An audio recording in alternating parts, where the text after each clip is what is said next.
Hello friends, સ્વાગત છે તમારું મીતાબેન કુકિંગમાં। આજે હું તમારી સાથે શેર કરવાની છું મોન્સૂન સિઝનમાં ખૂબ જ ઉપયોગી એવી થોડીક ટિપ્સ જોતા પહેલાં તમને મારી એક રિક્વેસ્ટ છે, જો તમને મારી ટિપ્સ સારી લાગે તો વિડીયોને લાઈક અને શેર કરજો અને આવી જ નવી નવી ટિપ્સ જોવા માટે મારી ચેનલને સબસ્ક્રાઈબ કરજો।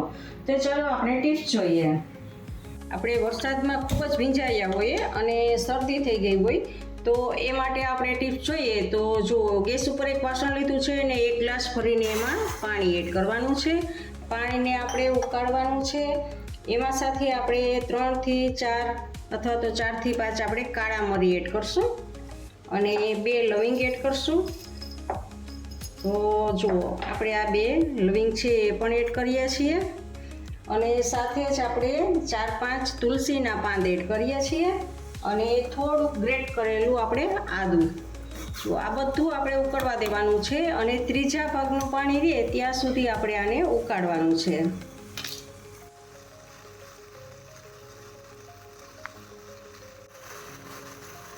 તો જુઓ આપણું પાણી એકદમ ઉકળે છે, આવી રીતે ઉકાળવાનું છે જેથી કરીને તુલસી, આદુ અને કાળા મરી ને લવિંગ એ બધું અંદર આવી જશે અને એકદમ સરસ આયુર્વેદિક પાણી આપણું ઉકાળો તૈયાર થશે। તો આને ત્રીજા ભાગનું રહે ત્યાં સુધી હજી આપણે ઉકાળીએ।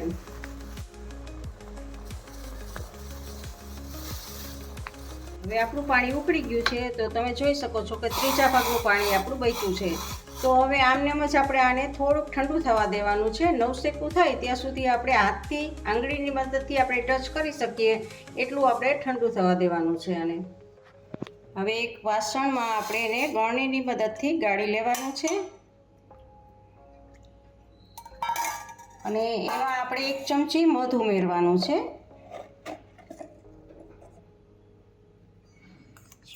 મધ સારી રીતે એમાં મિક્સ કરી દેવાનું છે।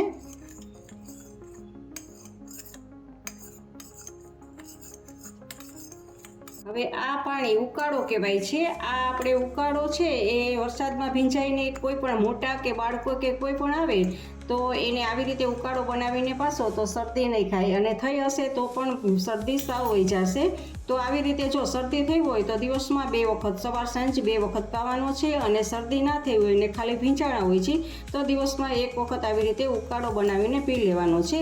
આ ઉકાળો પીવાથી રોગપ્રતિકારક શક્તિ વધે છે અને તમને ચોમાસામાં બીમાર પણ નહીં પડો। તો આ માટેનું ચોમાસામાં બીમાર ના પડો એ માટેનો આ ઉકાળો છે।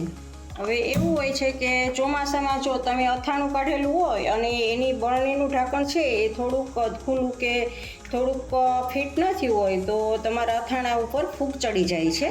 તો એ ફૂગ ચડી ગઈ હોય છે તો એના માટેની ટિપ્સ હું બતાવું છું કે આમાં 1 ચમચો જેટલું આપણે તેલ લેવાનું છે અને આ તેલ છે એ સરસવનું તેલ લેવાનું છે। તો સરસવનું તેલ લઈ અને એને ઉકાળવાનું છે। 1 ચમચો જેટલું તેલ લઈ અને એને ઉકળવા મૂકવાનું છે। તો ગેસને આપણે મીડિયમ રાખશું। જુઓ તેલ આપણું ઉકળે છે તો એમાં થોડીક આપણે હિંગ એડ કરવાની છે। તો જો હિંગ ફૂલી જાય બધી ત્યાં સુધી આપણે તેલને ઉકાળવાનું છે।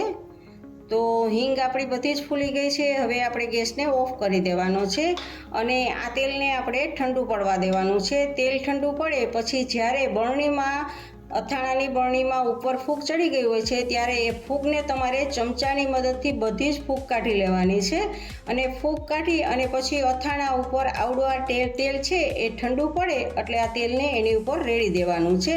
આને લીધે બીજી વખત કોઈ પણ જગ્યાએ ફૂગ નહીં થાય અથાણામાં અને તમારું અથાણું છે એવું ને એવું રહેશે। તો આવી રીતે તમે તેલનો જ્યારે વરસાદની મોસમ આવે ને એની પહેલાં પણ ઉપયોગ કરી શકો છો તો તમારે જ્યારે અથાણામાં ફૂગ થશે જ નહીં। તો આવી રીતે તમે તેલનો ઉપયોગ કરી શકો છો અથાણામાં। તો હવે આપણું તેલ ઠંડુ થઈ ગયું છે તો આવી રીતે આપણે અથાણામાં ઉપરથી નાખી દેવાનું હોય છે। જ્યારે વરસાદની સિઝન ચાલુ થાય ને એની પહેલાં તમારે અથાણા ઉપર આ પ્રક્રિયા કરી લેવાની છે જેથી કરીને તમારા અથાણા ઉપર ક્યારેય પણ ફૂગ નહીં જમે અને એકદમ ફિટ ટાઈટ કરી અને ઢાંકણ ઢાંકી દેવાનું છે। જુઓ આવી રીતે કરવું ખાસ જરૂરી છે।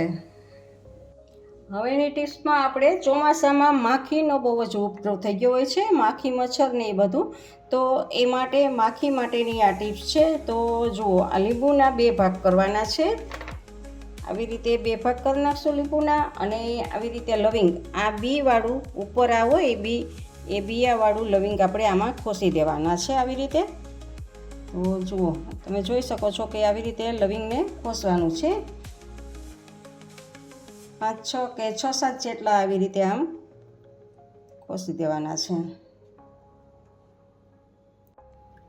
હવે જુઓ, આવી રીતે આ લવિંગ આમાં બેસાડી દીધા છે. તો આ લીંબુ અને લવિંગના સ્મેલથી માખી કે જીવજંતુ બીજા ઘરમાં નહીં પ્રવેશે. તો જ્યારે ઘરનો પ્રવેશદ્વાર હોય કે બારી હોય ત્યાં તમારે આવી રીતે લીંબુ કરી અને મૂકી દેવાના છે. આની સ્મેલથી માખી કે જીવજંતુ કોઈ પણ અંદર આવશે નહીં. એની સ્મેલ જ એટલી એને ઓલી લાગશે કે આવી જ નહીં શકે માખી કે મચ્છર. તો આને પણ આપણે બારી દરવાજા પાસે રાખી દઈએ. જુઓ, આ બારીની પાળી હોય ને ત્યાં આવી રીતે આમ લીંબુ રાખી દેવાનું છે. આને લીધે બારી ખુલ્લી હશે તો ત્યાંથી મચ્છર નહીં આવે. સાંજ સવાર મચ્છર આવતા હોય છે તો એ મચ્છર આવશે નહીં તમારી બારીએથી અંદર. ચોમાસું હોય ને વરસાદ એકદમ 15 દિવસ સુધી કે વર્ષો હોય ત્યારે ભેજનો પ્રોબ્લેમ રહે છે. તો અંદર આ લાકડાનું હોય છે આપણું કપબોર્ડ. તો આ લાકડાને હિસાબે ભેજ હોય છે અને લાકડામાં પણ ભેજ બેસે છે. તો આ ભેજ ના બેસે અને શોષાઈ જાય, સૂકું થઈ જાય, તો વરસાદ રહી જાય પછી શું કરવાનું છે કે તમારે 1 થી 2 કલાક માટે તમારે આવી રીતે કપબોર્ડને ખુલ્લો રાખી દેવાનો છે. અને 5 ઉપર પંખો 2 કલાક સુધી 5 ઉપર પંખો રાખવાનો છે. તો આવી રીતે પંખો ચાલુ કરી દેવાનો છે અને 2 કલાક માટે રાખવાનો છે, જેથી કરીને તમારો ભેજ છે એ હવાને હિસાબે બધો જ ભેજ છે તમારો શોષાઈ જશે. અને હવે એવું છે કે ભેજને હિસાબે આમાં નાના નાના કરોડિયા કે જીવજંતુ કે એવું થતું હોય છે, નાની નાની જીવાત કે એવું થતું હોય છે. ઊધી લાગવાનો પણ પ્રશ્ન લેતો હોય છે. લાકડું છે એટલે તો એવું બધું થાય જ છે. નાના નાના કોકરૂચ થાય છે. તો એ ના થાય એના માટે શું કરવાનું છે કે જુઓ, આવી ચાની પ્યાલી મળતી હોય છે. તો આવી ચાની પ્યાલી અથવા તો જુઓ આવી મીઠાઈ માટેની આવું આવે એવી રીતે એવી પણ લેવાની છે કે કોઈ પણ તમે લઈ શકો છો. અને આમાં શું કરવાનું છે કે તમારે આવી રીતે જુઓ, આ ડમરની ગોળી કહે છે આને. તો આવી રીતે આ ડમરની ગોળી હોય છે એ ગોળીને આમાં મૂકી દેવાની હોય છે. અને જુઓ, આવી રીતે આમાં મૂકી અને અહીંયા સાઈડ ઉપર રાખી દેવાની છે, અથવા તો આમ પાછળ પણ જવા દેવાની છે કે એવી રીતે એમ. એટલે આખા કપબોર્ડમાં 1 થી 2 જગ્યાએ આવી રીતે રાખી દેવાની છે. આવી રીતે બધા જ કબાટમાં રાખી દેશો ને તો સ્મેલ પણ કપડામાં સરસ આવશે અને કોઈ પણ જીવજંતુ કે ઊધી લાગવાનો પણ પ્રશ્ન નહીં લાગે. એટલે આવી રીતે તમારે ચોમાસું આવે એ પહેલાં તમારે આ બધી જ પ્રોસેસ કરી લેવાની હોય છે, જેથી કરીને ચોમાસામાં ભેજનો પ્રશ્ન નહીં રહે.